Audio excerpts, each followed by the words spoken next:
जमलेल्या माझ्या तमाम देशभक्त बांधवांनो, भगिनींनो आणि मातांनो, मी नेहमी माझ्या भाषणाची सुरुवात जमलेल्या माझ्या तमाम हिंदू बांधवांनो, भगिनींनो आणि मातांनो अशी करतो. पण ही देशाची निवडणूक आहे आणि देश वाचवायचा आहे, म्हणून मी देशभक्त बांधवांनो, भगिनींनो आणि मातांनो अशी केली. आता काही जण त्याच्यावरनं टीका करतायत. बघा, यांच्या भाषणाच्या सुरुवातीतला हिंदू शब्द गेला. अरे काय हिंदू देशभक्त नाही असं तुम्हाला म्हणायचंय काय? हे सगळे देशभक्त आहेत माझे, आणि हे देशभक्तच मोदींची हुकुमशाही गाडून टाकणार आहेत. विषय अनेक आहेत, किती विषयावरती किती बोलायचं, पण काही गोष्टी आवर्जून बोलणं भाग आहे. जो उल्लेख संजय राऊत आपण केलात, आज आपले मोदीजी सुद्धा नाशिकमध्ये होते. आता त्यांना खरंच मला असं वाटतं एवढा ताण पडलाय मनावर. मध्ये कोणीतरी सांगितलं की ते झोपतच नाही. आता झोपले नाही किंवा झोप अपुरी झाली तर असं डॉक्टर सांगतात की मेंदूवरती परिणाम होतो आणि लोक काही वेळेला भ्रमिष्ठासारखे बोलायला लागतात. मोदीजी, तुम्हाला कदाचित कल्पना नसेल की स्वतः हिंदू हृदय सम्राट शिवसेना प्रमुखांनी शिवसेनेची जबाबदारी माझ्यावरती सोपवली. तरी देखील काही पावटे माहिती आहेत ना काय असतात? त्याच्या आधी एक शब्द जोडतात, पण मला जोडायचा नाही. पावट्याचा गुणधर्म तुम्हाला माहिती आहे. हे पावटे आपल्या शिवसेनेला नकली शिवसेना म्हणतात. ते शिवसेनेला जे नकली म्हणतात हे पावटे, त्यांना कुठे मोड फुटलेत माहिती नाहीत मला. आणि इथपर्यंत मजल गेले की हिंदू हृदय सम्राटांचा मी पुत्र, तेलंगणाची निवडणूक आणि त्या तेलंगणाच्या भाषणामध्ये हे मला नकली संतान म्हणालेत. मोदीजी, मी माझं बर्थ सर्टिफिकेट तुमच्याकडे मागितलं आणि तेवढी तुमची लायकी पण नाहीये. तुम्ही कोणी ब्रह्मदेवाचे बाळ, तुम्ही ब्रह्मदेवाचा अवतार तर बिलकुल नाही आहात. आणि हा महाराष्ट्र, आज माझं तुम्ही सगळं चोरलत ना. चोराच्या हातात धनुष्यबाण दिलंय, पण मशाल बघा कशी पेटलेली आहे. मग त्यांना प्रश्न असा पडलाय, संपूर्णपणे देशाची फौज मोदींकडे आहे. भाजपची सगळी टिनपाटापासून मोठी भांडी कुंडी वाजणारी ही त्यांच्याकडे आहेत. तरी सुद्धा उद्धव ठाकरे ते घाबरतात, कारण तुमच्या रूपाने माझ्या भोवती जे एक शिवसेना प्रमुखांचे आणि माझ्या माचं जे आशीर्वादाचं कवच आहे, हे मोदी, तुम्ही काय तुमच्या कित्येक पिढ्या राजकारणात, मी बोलतो, मी वैयक्तिक कोणाचं काढत नाही, कारण राजकारणामध्ये भाजपला पोरच होत नाहीत. आणि म्हणून त्यांना सगळी नकली संतानं, म्हणजे आपल्याकडचे सुद्धा गद्दार मांडीवरती घ्यावे लागलेत. सगळे म्हणजे एका बाजूला भ्रष्टाचाराचे आरोप करायचे. 70,000 कोटीचा उपमुख्यमंत्री, तर मुख्यमंत्री कितीचा असेल? हे सगळे नकली संतानं तुम्ही, कारण तुम्हाला मोदीजी राजकारणामध्ये पोरच होत नाही. आणि म्हणून आणखीन एक त्यांनी एक नकली संतान मांडीवरती घेतलं, ते तर फारच निघालं वाह्यात. प्रफुल्ल पटेल. आज मोदीजी आले होते, माझ्या समोर सगळे बसलेत, गांधी टोपी घातलेले शेतकरी दादा आहेत बहुतेक, हो ना रे? मी काल महाराजांचा जिरेटोप, आज माझ्या शेतकऱ्याची गांधी टोपी. रोज टोप्या बदलणारा माणूस हा देशाचा पंतप्रधान पाहिजे तुम्हाला? आणि प्रफुल्ल पटेलला सांगतोय की पटेल, तुम्ही वाटेल त्याच्या डोक्यात माझ्या महाराजांचा जिरेटोप घालू नका. जरी तुम्ही प्रफुल्ल पटेल असलात तरी महाराष्ट्र तुम्हाला आपटेल. आणि कोणाच्या डोक्यावरती ठेवता तुम्ही? मोदींच्या? काय पात्रता काय त्यांची माझ्या महाराजांच्या बरोबरी करायची? कुठे आहे त्यांची जरा तरी पात्रता आहे? जे आमचे छत्रपती शिवाजी महाराज ज्यांना आम्ही दैवत मानतो, त्यांचं राज्य कसं चालत होतं? कोणी महिलेवरती अत्याचार केला तर जिथल्या तिथे त्याचे हातपाय तोडायचे, मग तो रांजाचा पाटील असेल तर आणखीन कोणी असेल. आणि मोदी काय करतायत? एक तर मणिपूरमध्ये महिलांची कशी धिंड निघाली तुम्हाला माहितीये? तिकडे जातच नाही, जायची हिंमत नाही ना मोदींची ना त्या शहांची. म्हणजे जिथे माझे महाराज महिलांचा कोणी अपमान केला, महिलेवरती कोणी अत्याचार केला तरी त्याचा शिरच्छेद करायचे. मोदी तुम्ही तर जाऊ शकत नाही. तुम्ही महाराजांच्या जिरे टोपाला हात काय त्याचं दर्शन सुद्धा घेण्याची तुमची पात्रता नाहीये. बरं, मोदी कोणाचा प्रचार करतात?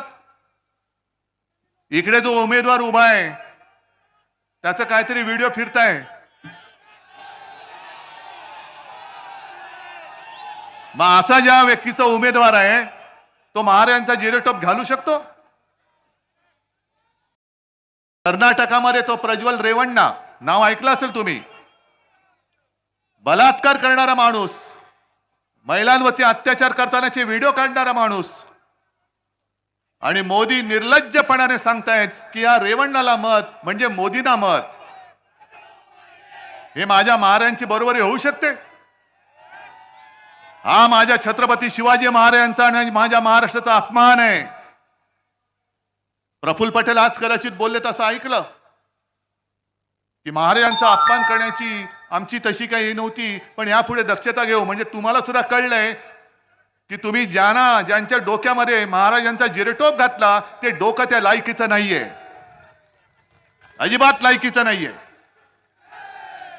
अरे, शेतकऱ्याच्या भाजीच्या देठाला देखील हात लावू नका हे सक्त आदेश देणारे महाराज कुठे? आणि नाशिकमध्ये येऊन कांदा उत्पादक शेतकऱ्यांना अडकून ठेवणाऱ्यांचे नतद्रष्ट सरकार कुठे? आज इकडे कांदा उत्पादक शेतकरी आलेत का रे? अहो, पोलिसांना मी विचारतो, यांना का नाही अडवलात?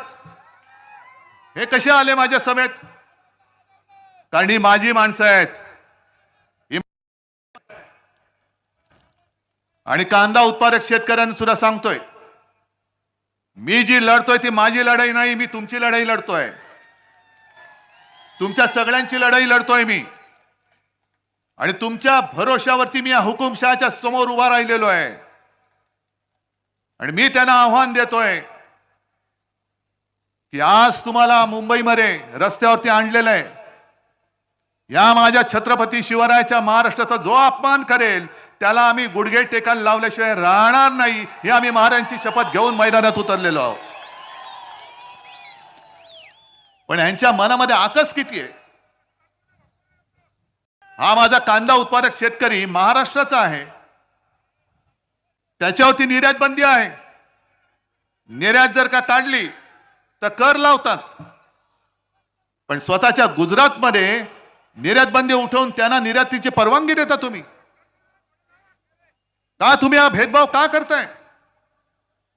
मग जर तुम्ही हा भेदभाव करत असाल गुजरात आणि महाराष्ट्रामध्ये, तर हा महाराष्ट्र पुरेसा आहे तुम्हाला परत गुजरातमध्ये पाठवून द्यायला. हा महाराष्ट्र पाठवून देईल तुम्हाला परत गुजरातमध्ये. आणि मी माझ्या शेतकऱ्यांना वचन देतोय, पैसे किती फेकू देत. अरे, गद्दाराला 50 खोके देता आणि माझ्या कांदा उत्पादकाला कांद्याला भाव देत नाही तुम्ही.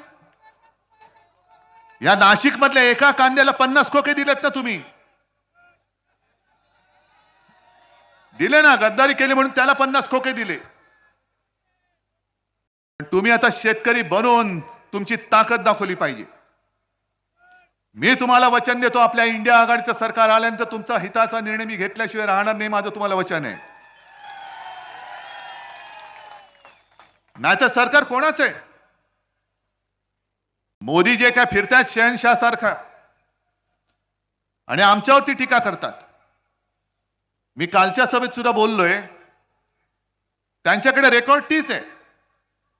जसं पूर्वी ते ग्रामोफोन मध्ये रेकॉर्ड अडकायची, तशी मोदींची पिन अडकले, रेकॉर्ड पुढेच सरकत नाही. घराणेशाही घराणेशाही घराणेशाही.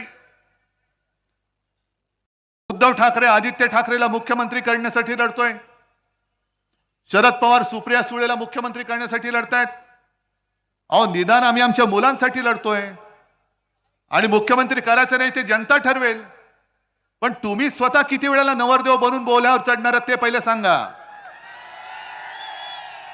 प्रत्येक वेळेला निवडणूक आली का मोदी बाबा तयार, मुंडवळ्या लावून मीच तिकडे पाठावरती चढणार. दुसरे आमचे आहेच, पुन्हा येईन पुन्हा येईन. मुख्यमंत्री होतो, चपरासी झालो तरी चालेल, पण मी पुन्हा येईन.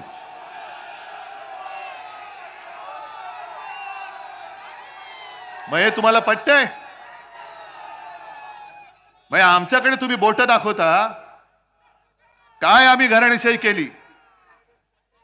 आणि मला तर मोदींना मी आज जाहीर आव्हानच देतोय, परत देतोय.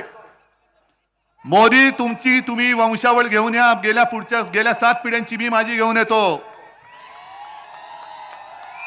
माझे वडील कोण, माझे आजोबा कोण, आजोबांचे वडील कोण, त्यांचे वडील कोण, त्यांनी काय काय महाराष्ट्रासाठी केले, मी काय करतोय, माझा मुलगा काय करतोय.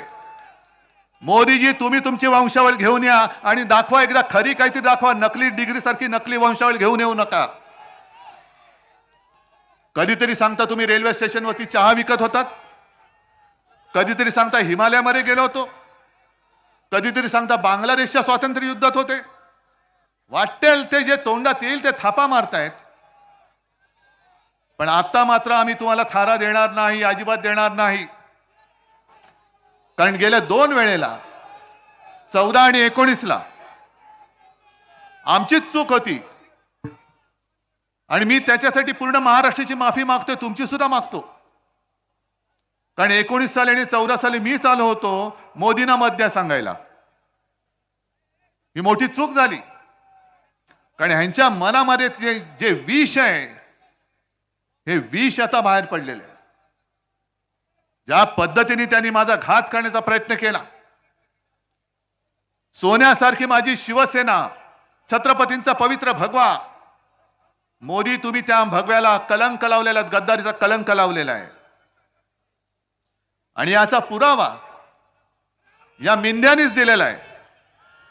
गेल्या आठवड्यामध्ये मिंद्यानी त्यांच्या कार्यकर्त्यांसमोर बोलताना सांगितलं, मिंद्यानी सांगितलं की मी करेक्ट कार्यक्रम केला. आणि मग मोदी आणि शहाना सांगितलं मी माझं काम केलंय, आता पुढचं काम तुम्ही करा. आणि मग मोदीजी आणि शहाजींनी खरी शिवसेना आणि धनुष्यबाण हा आपल्याला दिला. म्हणजे तुमची लायकी नाही. या गद्दारीच्या कटाचे सूत्रधारे मोदी आणि शहा आहेत. हे डोकं न खाजवता दाढी खाजवून बोलल्यामुळे मिंदे खरं बोलून गेलेत.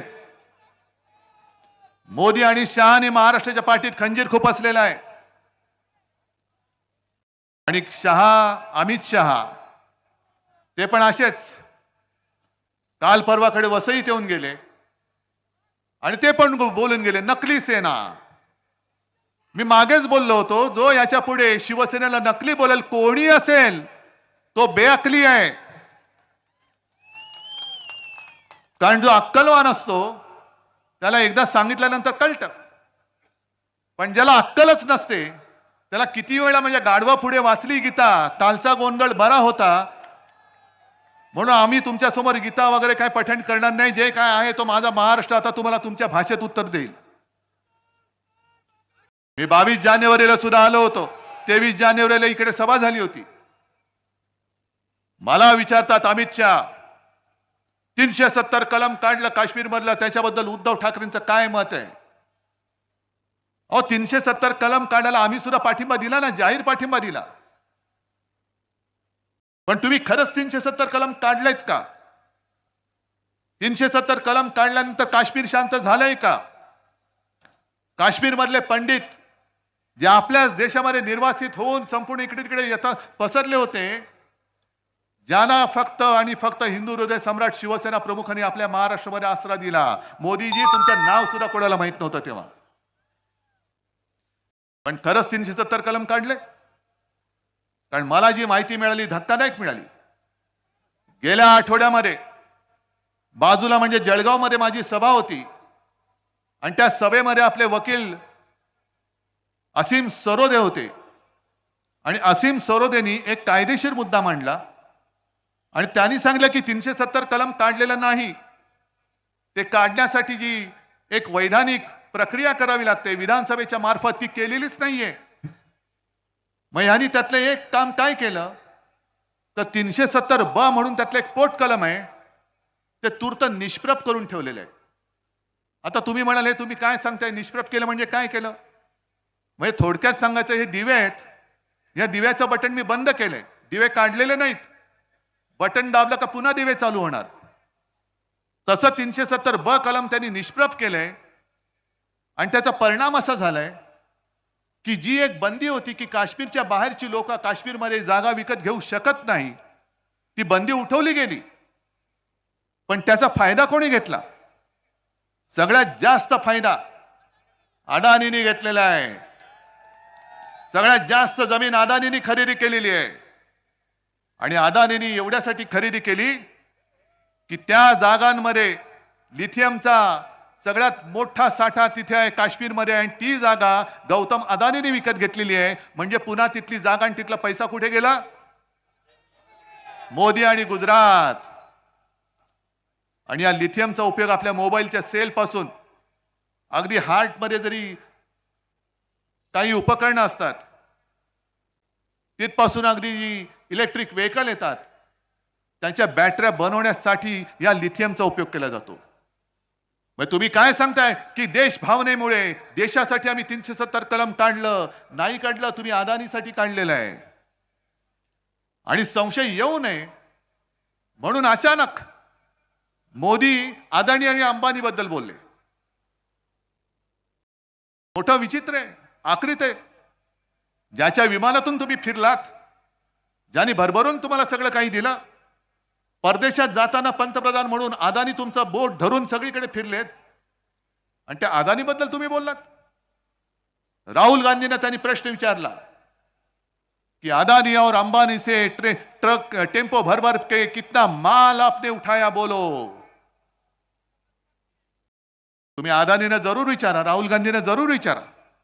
पण संजय राऊत जे बोललेत त्याचा व्हिडिओ आहे. घटनाबाह्य मुख्यमंत्र्याच्या हेलिकॉप्टरमधनं बॅगा भरभरून माल कुठून उतरला त्याचं मोदीजी पहिलं उत्तर द्या. जर काही गोष्ट खरी असेल अडाणींकडनं टेम्पो भरभरून माल उचलला असेल तर मोदीजी तुमचा ईडी इन्कम टॅक्स सीबीआय काय करत होते. काय चकणा खात बसले होते कुठल्या ठेल्यावर. काय चुना मळत का तंबाखू मळत बसले होते. मशिरी करत बसले होते. आणि तरी देखील जर का टेम्पो भरून माल गेला असेल तर याचा अर्थ तुम्ही ती काय नोटबंदी केली होती काळा धन नष्ट करण्यासाठी अचानक 8 वाजता आले आणि सांगितलं भाई और बहनो तुमच्याकडे ज्या आज खिशामध्ये नोटा आहेत त्या आज रात्री 12 पासून ते फक्त कागदाचे तुकडे राहतील. त्याचं महत्व आम्ही काढून टाकलेलं आहे. मुझे सिर्फ 100 दिन दे दो. रडले होते. आज 3000 दिवस झाले आणि मोदीजी तुम्ही आज कबूल केलेला आहात की काळा पैसा नष्ट करण्यासाठी जी नोटबंदी तुम्ही आमच्यावरती लादली होती ती अपयशी ठरले. याचं कारण टेम्पो भरभरून माल उठाया गया है. म्हणजे काळं धन हे आजही तसंच आहे. यांची नाटकं फार चालतात. काल अर्ज भरला त्यांनी. अर्ज भरताना मुलाखत दिली आणि मग असं गैवरून आलेलं त्यांना. त्यांच्या पाठोपाठ नॅपकिन टॉवेल घेऊन लोकच फिरत असतात. हे रडतायत कधी आम्ही डोळे पुसतोय कधी. आणि मग त्यांनी सांगितलं 2014 में गंगा मां ने मुझे बुलाया था और अब ऐसे लगता है कि गंगा मां ने मुझे गोद ले लिया है. मोदीजी आनंदाची गोष्ट आहे. जर गंगा माने तुम्हाला बोलवलं असेल आणि गंगा माँ ने तुम्हाला जर का गोद में लिया होगा, तर कोरोनाच्या काळामध्ये गंगेमध्ये जी प्रेत टाकली होती तुम्ही, तेव्हा गंगेचे अश्रू तुम्ही का पुसले नाहीत? ती गंगा आक्रोश करत होती, अरे बेटे मैंने इसलिए नहीं बुलाया. पण तिकडे चिता पेटत होत्या. हरिश्चंद्र घाट तिकडे जागा कमी पडली, म्हणून कोणाचा कशालाही पत्ता नाही. त्यांनी सरळ प्रेत घेतली आणि गंगेमध्ये सोडून दिली. याच्यासाठी गंगा माने बोलवलं. गुजरातमध्ये सार्वजनिक चिता पेटल्या, याच्यासाठी तुम्हाला गंगा माने बोलवलं. आणि करोना काळामध्ये मला एका गोष्टीचं समाधान आहे, जरूर आहे. या कठीण काळामध्ये जगभरामध्ये संकट असताना संपूर्ण देशात नंबर 1 चा मुख्यमंत्री म्हणून माझं नाव होतं. पण हे माझं श्रेय नाहीये, हे तुमचं सहकार्य आहे. मी तुम्हाला जे जे सांगत गेलो ते तुम्ही ऐकत गेलात, ते तुम्ही ऐकलत. म्हणूनच संपूर्ण देशात नंबर 1 चा मुख्यमंत्री म्हणून माझं नाव आलं होतं. हे माझं कर्तृत्व नाही, माझ्या महाराष्ट्राच्या जनतेचं कर्तृत्व आहे. पण तुम्ही काय करत होता? सगळीकडे होत्या.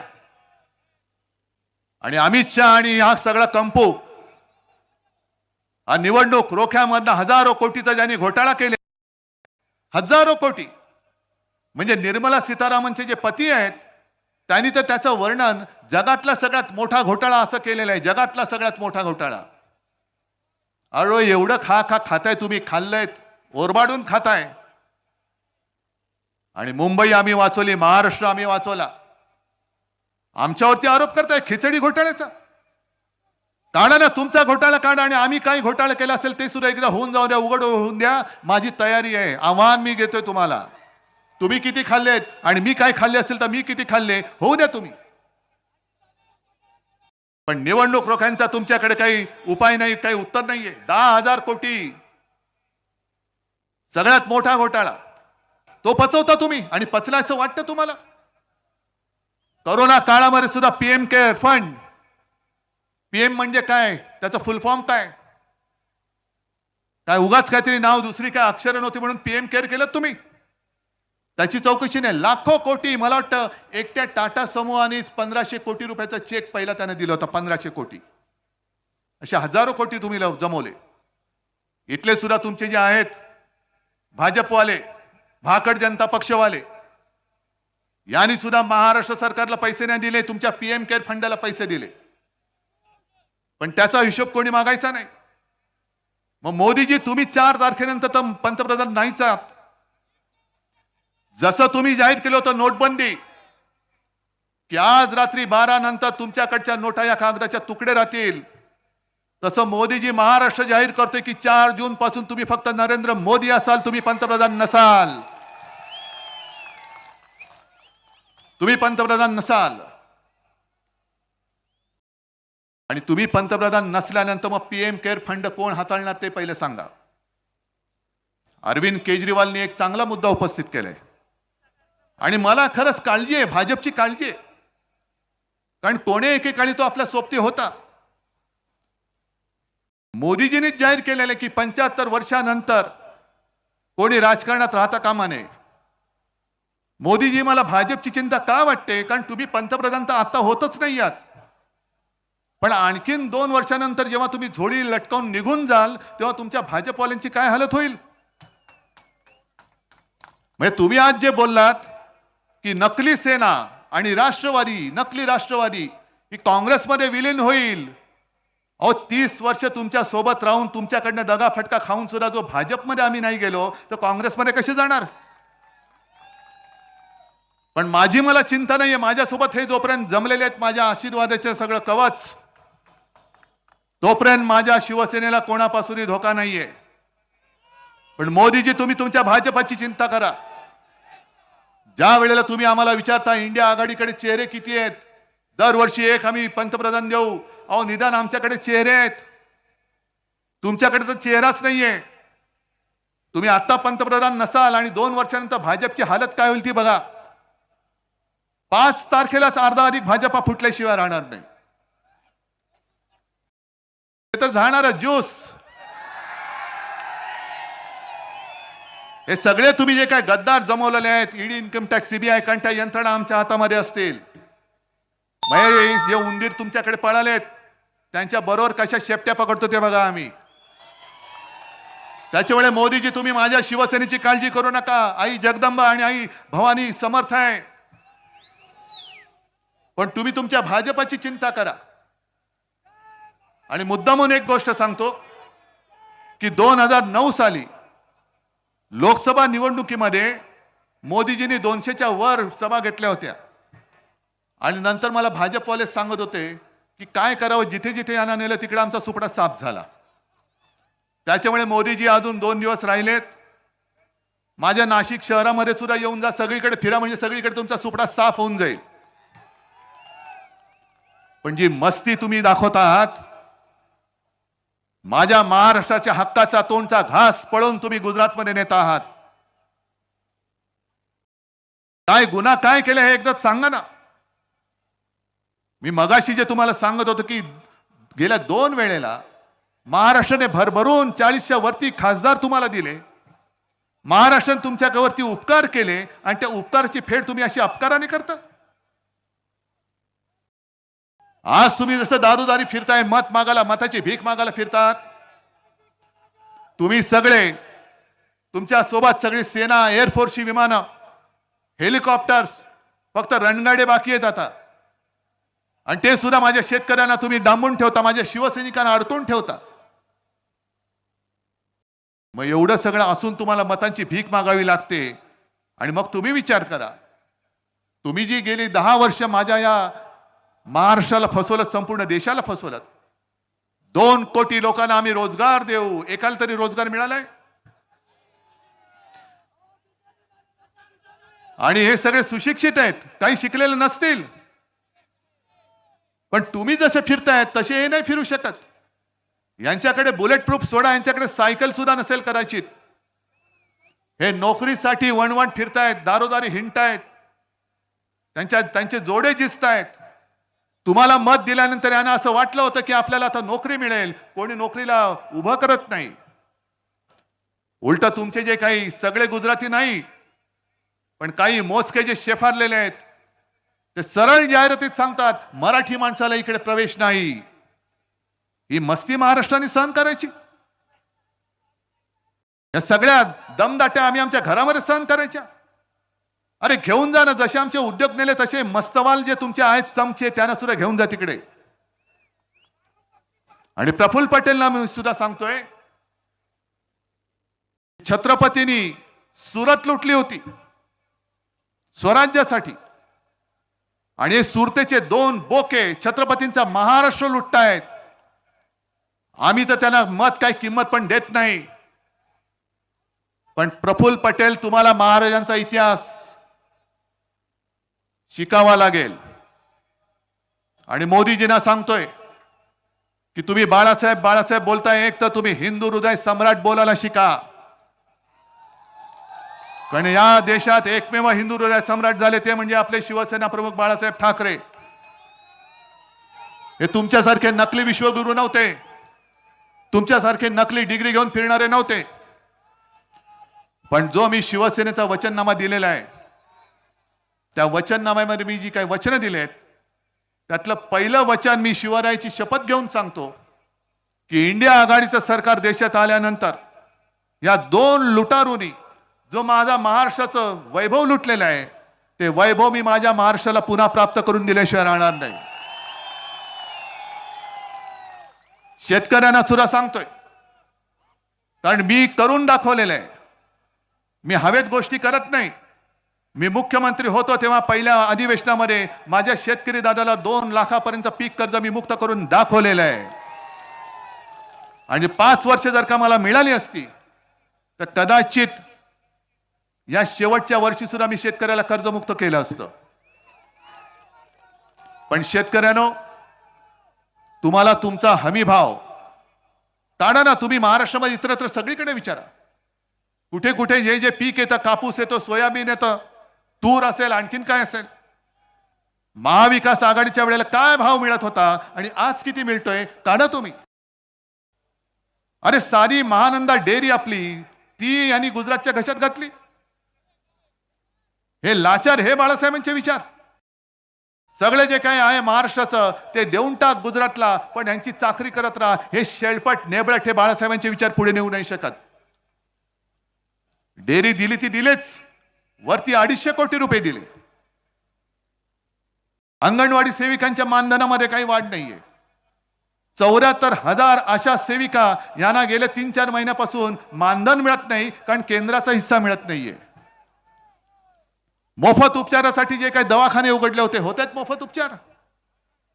मग काय, नोकरी मिळत नाहीये, शेतकऱ्याला हमी भाव मिळत नाहीये, पीक विमा मिळत नाहीये, शिक्षण मिळत नाहीये, आरोग्याची सुविधा नाहीये, जनधन योजना.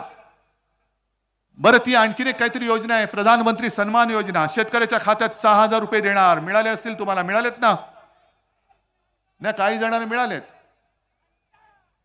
पण ज्यांना मिळालेत त्या एका शेतकऱ्याचं बोलकं आहे, प्रतिक्रिया बोलकी आहे. त्याला विचारलं की तुम्हाला 6,000 मिळाले का? हो मिळाले. मग आता भाजपला मत देणार का? मोदी सरकारला देणार का? तुला का म्हणून देऊ? आम्ही खत घेतो, त्या खतावरती 18% जीएसटी, आता थोडी कमी केले वाटतं. बी बियाण्यावरती जीएसटी, कीटकनाशकावरती जीएसटी, ट्रॅक्टरचं जे कर्ज आहे त्याच्यावरती व्याजदर जास्त आहे आणि गाड्यांवरचा व्याजदर कमी आहे. म्हणजे शेततळ्यावरचं प्लास्टिक आहे त्याच्यावरती जीएसटी, कृषी पंप घेतला जीएसटी. मग हा एवढा सगळा हजारो रुपये तुम्ही घ्यायचे आणि आम्हाला 6,000 रुपये वर्षाला भीक म्हणून देताय? द्यायचं मत? म्हणजे तुम्हाला पिळून काढायचं, लुटायचं आणि वरती सांगायचं 6,000 रुपये देतो. पण घेतात किती? समजा 1 लाखाचं खत तुम्हाला लागत असेल, त्याच्यावरती 18% होते, 18,000 गेले आणि वरती दिले 6,000, म्हणजे 12,000 खतातच गेले. म्हणून मी तुम्हाला वचन देतोय, जे जे तुम्हाला उपकरणं, बी बियाणं, कीटकनाशक लागेल, इंडिया आघाडीचं सरकार केंद्रात आल्यानंतर तुमच्या सगळ्या याच्यावरचं मी जीएसटी रद्द केल्याशिवाय राहणार नाही. इकडे व्यापारी सुद्धा असतील गुजराती. आमची तुमची काही दुश्मनी नाहीये. आमची दुश्मनी महाराष्ट्राच्या लुटारूंशी आहे, तुमच्याशी नाहीये. आणि इंडिया आघाडीचं सरकार आल्यानंतर जे गुजरातच्या हक्काचं असेल ते आम्ही जरूर देऊ, पण महाराष्ट्राचं ओरबाडून तुम्ही नेणार असाल तर तो तुमचा महायुतीचा महाराष्ट्र ओरबाडणारा हात आम्ही इथल्या इथे कापून टाकल्याशिवाय राहणार नाही. हे व्यापारी सुद्धा पिडले जात आहेत. जीएसटी मध्ये जरा इकडे तिकडे कुठे काही झालं की लगेच उचलतात आणि टाकून देतात तुरुंगात. काही जणांना नोटीस देतात आणि मग काय, चंदा दो आणि धंदा लो. जे निवडणूक रोख्यांच्या बाबतीत केलं, अनेक अशा कंपन्या ज्यांच्यावरती धाडी टाकल्या आणि त्यांनी निवडणूक रोखे दिल्यानंतर क्लीन चिट, जसं अजितदादाला केलं, अशोक चव्हाणांना केलं, सगळ्यांनाच करतायत. म्हणजे मोदी गॅरंटी काय आहे कि आप भ्रष्टाचार करो और भाजपा में आ जाओ, क्लीन चिट मेरी गॅरंटी आहे. आणि मी काही जणांना बोलतोय सभेमध्ये, लोकांना पटतंय. म्हणजे यांचे जे काही चेले चपाटे आहेत, हे पूर्वी किंवा आत्ता सुद्धा आपल्याकडे गल्लीबोळामध्ये घंटा गाडी येते ना कचरा क्लीन करायला, येते की नाही? कचरा गाडी येते ना कचरा करायला, गोळा करायला, तशी भाजपची गाडी फिरते. कोण भ्रष्टाचारी आहेत, घ्या इकडे घ्या. मग सगळे एकत्र करून घेऊन जातात. मग त्यांना विचारतात, हा क्या है बोलो, इसका कितना घोटाला है? इसका 5 करोड़ का है. चल लात मारून हाकलून दे, 5 कोटीचा काय घोटाळा है? इसका कितना है? इसका भाई 50 कोटी का है, जरा थोड़ा बाजू में रखो. इसका कितना है? 100 कोटी, थोड़ा इधर लो. इसका कितना है? 70,000. अरे इसको तो उपमुख्यमंत्री बनाओ. मैं तुम्ही भ्रष्टाचार मुक्त भारत करायला निघाला होतात. मोदीजी, तुम्ही भ्रष्टाचार मुक्त सगळे विरोधी पक्ष करून टाकले. काय पाळी आले तुमच्यावरती? जी शिवसेना तुम्हाला संकट काळामध्ये हातात तेजस्वी भगवा घेऊन तुमच्या बरोबरीने उभी राहिली होती, त्या शिवसेनेला संपवण्यासाठी तुम्हाला एवढी सगळी यातायात करावी लागते आणि ते कमी पडतंय. म्हणून भ्रष्टाचारांची फौज घेऊन तुम्ही आमच्या अंगावरती येताय. ठीक आहे, या, जरूर या. पण आम्ही जे शिवाजी महाराजांकडून शिकलोय की समोरून कोणी प्रेमाने आलिंगन दिलं तर आम्ही प्रेमाने आलिंगन देऊ. पण जर पाठीत कोणी वार केला तर आम्ही वाघ नख काढल्याशिवाय राहत नाही, आणि ती माझ्या महाराष्ट्राची वाघ नख आज माझ्या बाहेर काढलेली आहेत. तुम्ही महाराष्ट्राच्या पाठीमध्ये वार केलेला आहात. सगळं देऊन सुद्धा तुम्ही माझ्या उद्धव ठाकरेच्या नाही, शिवसेनेच्या नाही, तर महाराष्ट्राच्या पाठीत वार केल्या. तुम्ही महाराष्ट्राची अस्मिता जपणारी शिवसेना फोडण्याचं पाप केलेलं आहात. ज्या वेळेला अटल बिहारी वाजपेयी तुम्हाला केराच्या टोपलीत टाकायला निघाले होते, तेव्हा जर का हिंदू हृदय सम्राट तुमच्या पाठी उभे राहिले नसते तर मोदीजी तुमचं नाव हिंदुस्थानच्या राजकीय क्षितिजावरती दिसलं नसतं, ते केव्हाच पुसलं गेलं असतं. त्या बाळासाहेबांच्या आशीर्वादाच्या पाठीत तुम्ही वार केलेला आहात. काय म्हणत असतील आज अटलजी, काय म्हणत असतील? आणि 75 वर्षाची निवृत्ती ही फक्त काय अडवाणी, मुरली मनोहर जोशी आणि तुम्हाला नको ती माणसं त्यांच्यासाठी? कारण अमित शहा म्हणाले की मोदींचं वय बोलायचंच नाही. हा कोणता न्याय? त्याच्यामुळे आज पहिल्यांदा मोदींनी सांगितलं पाहिजे की 75 वर्षानंतर ते राहणार आहेत की नाहीत राजकारणामध्ये. 4 जून नंतर तर त्यांचं पंतप्रधान पद संपत आहे, संपवणार आहात की नाही? आणि राजा भाऊ सारखा उमेदवार तुम्हाला मान्य आहे की नाही? मगाशी बडगुजर म्हणाले समोरच्याची काहीतरी व्हिडिओ क्लिप फिरते, पाहिले का तुम्ही? काहीतरी बघण्यासारखी असणार, मला पण बघायला लागेल. मी राजा भाऊंची एक क्लिप पाहिले, तुम्ही पाहिले? इंग्रजीमध्ये उत्तम बोलताना पाहिले की नाही? आणि एक साधा सुधा माणूस आहे,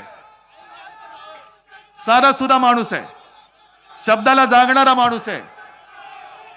आणि मला स्वतःला खात्री आहे, मी नेहमी एक बघत असतो की संकट काळामध्ये सोबत कोण राहतं. कारण ते एक हिंदीमध्ये असं म्हणतात, सुख में जो साथ देते हैं वो रिश्ते होते हैं, लेकिन दुख में जो साथ देते हैं वो फरिश्ते होते हैं. तुम्ही सगळे फरिश्ते आहात.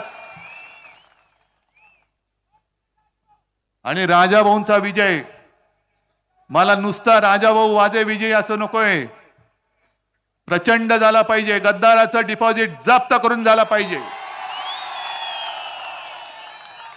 कारण मी या सगळ्या गद्दारीचा सूड उगवण्यासाठी उभा आहे.